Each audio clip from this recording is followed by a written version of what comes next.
guys, welcome to Go Fast Pit Pass. As always, my name's Wayne. I'm your guy for everything. Short review this week. I didn't have a chance to watch a lot of it. The Craftsman race I missed entirely, and the Xfinity race I missed entirely. However, I did catch the Cup Series race a little bit afterwards, after it was live. I had to avoid social media. It's really hard to do, by the way, to just completely avoid social media and find out who won the race by accident.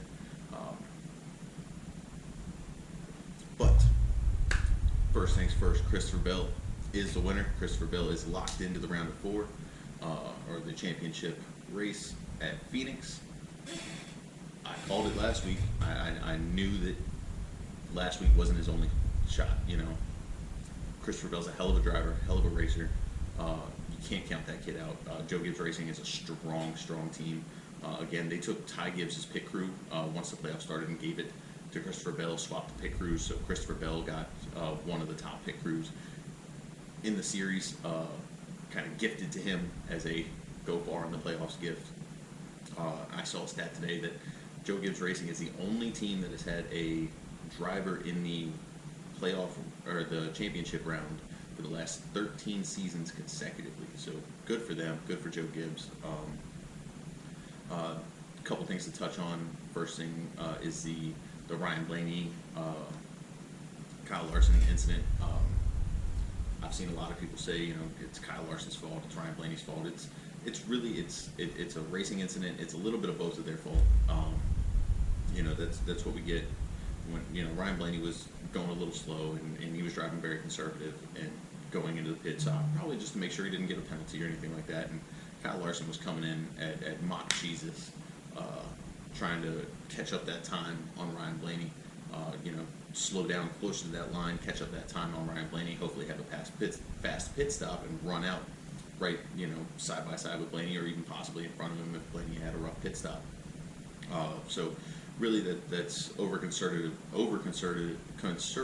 meets over aggressive, and that's really all it chalks up to. It's nobody's individual fault. It's a racing incident. The sand going everywhere was crazy. That was really cool to look at, honestly. It was nice seeing Ross Chastain run really well up until the wreck. Unfortunately for Trackhouse, with the big boss there, neither car really showed out the way that they could have. The camera view on the back of Ross Chastain's car, showing how close he was to the wall, was fantastic.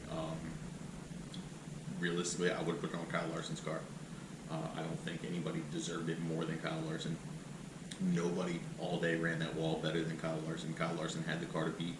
It looked like he was going for back-to-back wins in the playoffs up until the unfortunate end of his race. However, Christopher Bell's in it. He's locked in. Denny Hamlin and Truex JR are both. So they both came into the race 3 points above the cut line. They both leave the race 17 points below the cut line. So as it stands now, it's Kyle Larson, Christopher Bell, William Byron at plus 30.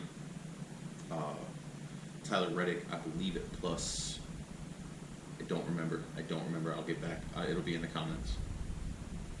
Martin Truex and Denny Hamlin at minus 17.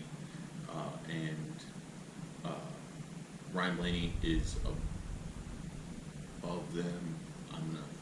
I'll adjust. It'll be in the comments. I don't remember. I know Chris Buescher needs a win.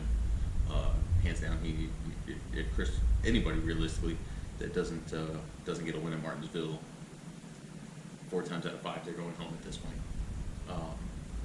You know, Kyle Larson and Christopher Bell, they're locked in. They're on the move. 2 solid drivers, 2 damn good drivers. I think going into Martinsville, I think I'm going to go with picking Denny Hamlin, and I don't know.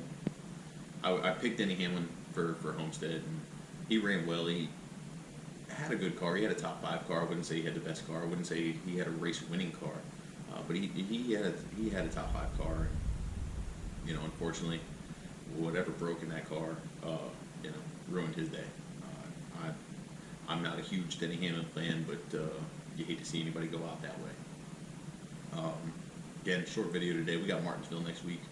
We're going to be live at Martinsville. Me, my girlfriend, a couple friends. We're all going to be live at Martinsville. I'm going to be coming around asking the fans questions, asking fans for interviews. I got pit passes. I'm going to try to get a quick something with the driver if I can. If not, maybe a pit crew person. You know, if anybody sees this, shoot me a message. We'll talk about it. I'd love to come out and get a quick interview, get a quick one-on-one, even if it's just 30 seconds of your time. That'd be more than enough for me. Everything's getting built for the brand. T-shirts will be available January 1st. T-shirts, hats, maybe even koozies. Who knows? Koozies are clutch. But 2 more races in the season, and I believe 2 more races in the season. Let's go. Let's get it. I'm excited. Fucking pumped for Martinsville, man. We're going to be camping out there. We're getting down there Saturday. We're not leaving until Monday. If you see us, come on by. I'm going to be waving this big Maryland flag. That'll be hanging from the camp. So in the event you see the big Maryland flag hanging from the camp, come holler at us. We'll be in Go Fast Pit Pass t-shirts, hoodies. Unfortunately, we won't have any available for sale yet. But we'll be there. We want to talk to you. We want to get to know everybody. We want to get to know everybody on a basis, on an individual basis and as a group basis. Next weekend, I think Denny Hamlin, it's going to be his race to lose. Martinsville has always been a great track for Denny Hamlin.